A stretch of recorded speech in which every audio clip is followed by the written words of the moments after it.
Hello and thanks for listening. In this video we're going to talk about search engine optimization, also known as SEO. And we can get really deep into this subject, and this causes a lot of confusion for my clients, but I'm just going to give you kind of a synopsis and the key points, because to be real honest with you, that's kind of where the new way of search engine optimization is going, is to follow these certain principles, and the algorithms of the search bots are basically looking for these elements in your website. You might hear a lot of things about meta tags and keywords and other things that, well, H1 tags is another thing people talk about. Again, it's getting to the point where these are less and less important because there's been too many black hat techniques or illegal techniques that people employ, exploiting those things to try and get their page to be more easily viewed and ranked by the search engine. So take this with you. The most important thing you can do with your website as far as search engine optimization goes is to produce unique and meaningful, purposeful content. Period. And probably a close second to that is if you can constantly update your site or add that meaningful content to your site each day. That'll even be better. The reason why is the search engines, especially Google, they only have incentive to deliver search results to their users of websites that have value. And a website that is nothing more than a page with a bunch of one-way links out to affiliates or other places really isn't a site that adds value to the user. In fact, it wastes their time. It gives them another place they have to go before they end up where they want to be at. Google doesn't have an incentive to show sites like these, nor does any other search engine. But they do have an incentive to show sites that have meaningful content within them, and most especially if that content is known to be updated daily on the site or frequently. And let's kind of just go and review what that means. Unique content is going to be content that you write yourself. Now, a lot of people and a lot of sellers on eBay try to sell websites that say, hey, you can get automatic content each day uploaded to your site without having to write a thing. This is true, but that's usually done in the form of RSS feeds. The problem with RSS feeds is it is content, okay, so that is good, but it is not content that is unique, meaning there's other sites who also have the exact same words on there. The Google bots and the search bots, those are all smart enough to detect that. Just as equally, they're smart enough to detect whether the page that you're creating or the pages you're creating are unique, or if there's a copy of it somewhere else. So to have RSS feeds on your site certainly is not a bad thing. It's just you can do one better by creating new content all by yourself. When it comes to RSS feeds, be cautious though. Make sure that your software or your website or whatever program you're using does not use JavaScript. The reason being, JavaScript is not readable by the search engines. Only the output of the JavaScript is readable by the users, which means the search engines only see the JavaScript code itself. It does not see the actual words of the text. So if you've got a JavaScript RSS feed that is populating hundreds of pages of your site, it's all useless because it can't be seen by the search engines. You'll need a server-side language, which is usually PHP. That's really good. So if the output, or if your RSS feed is using a PHP parser, that is good, because that means the content, the output, will be seen as content by the search engines, and that's what you want. So that's going to be the #1 way to have the most impact with the search engines, is simply to make a website that has meaningful and purposeful content. Now that's a lot easier said than done. In other parts here we talk about content creation and kind of some methods to do that. I typically tell you to start with things that you know most about. But that is going to be the sites that are going to be rewarded by the search engines the most, are sites with unique content that have meaning and gives value to the users, period. Now there are some other things that we don't need to ignore, like meta tags, like H1 tags. And what are we talking about there? Well, I'm going to go ahead and right click on this page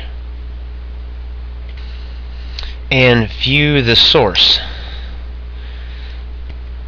And here in all this nasty code, when this pops up, basically what we're looking at is this meta tag here that says keywords, content, and it gives the keywords that I have associated with my website.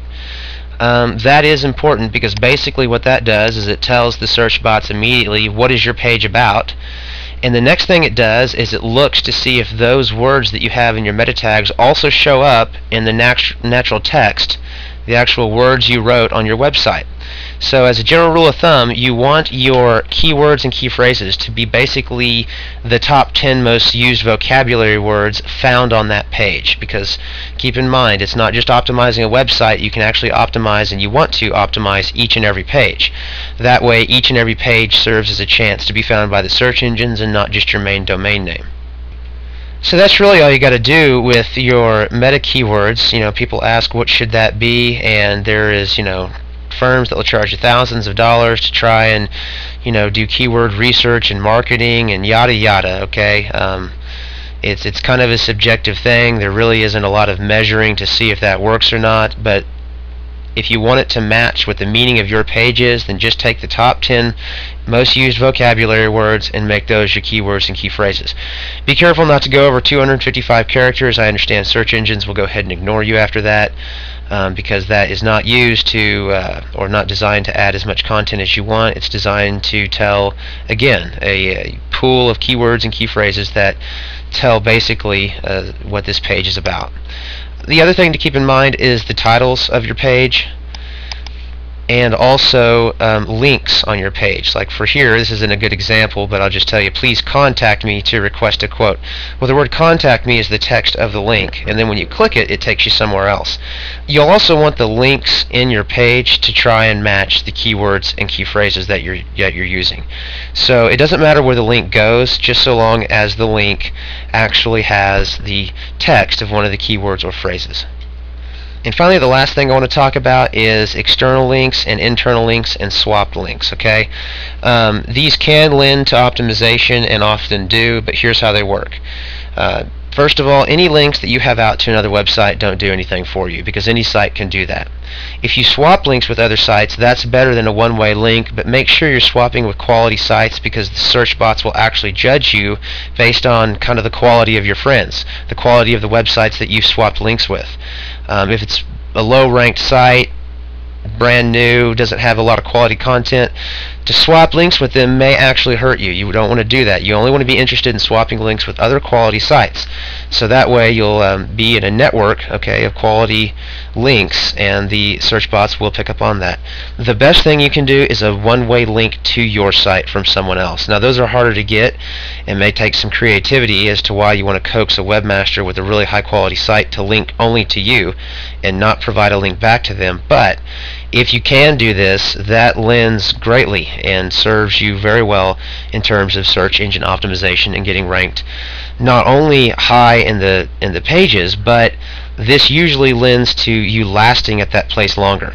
I've had a lot of customers who hire these firms, and sure enough, they get #1 position, but it doesn't last very long. It fluctuates.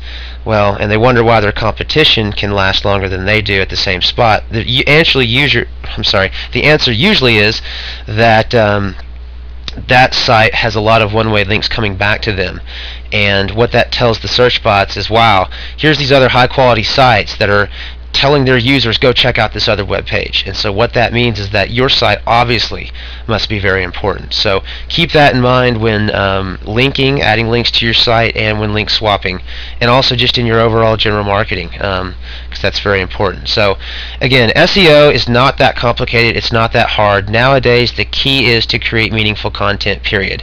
If you can do that, then you're going to have a successful website. And then there's some other tricks and tactics, like I've just told you about the meta keywords and things, that you also want to employ just out of prudent measures. But the bottom line is, make a site that has meaning and adds value to your users, and you'll be good to go on the SEO. So hope this helps, and I'll see you in the next part. Bye bye.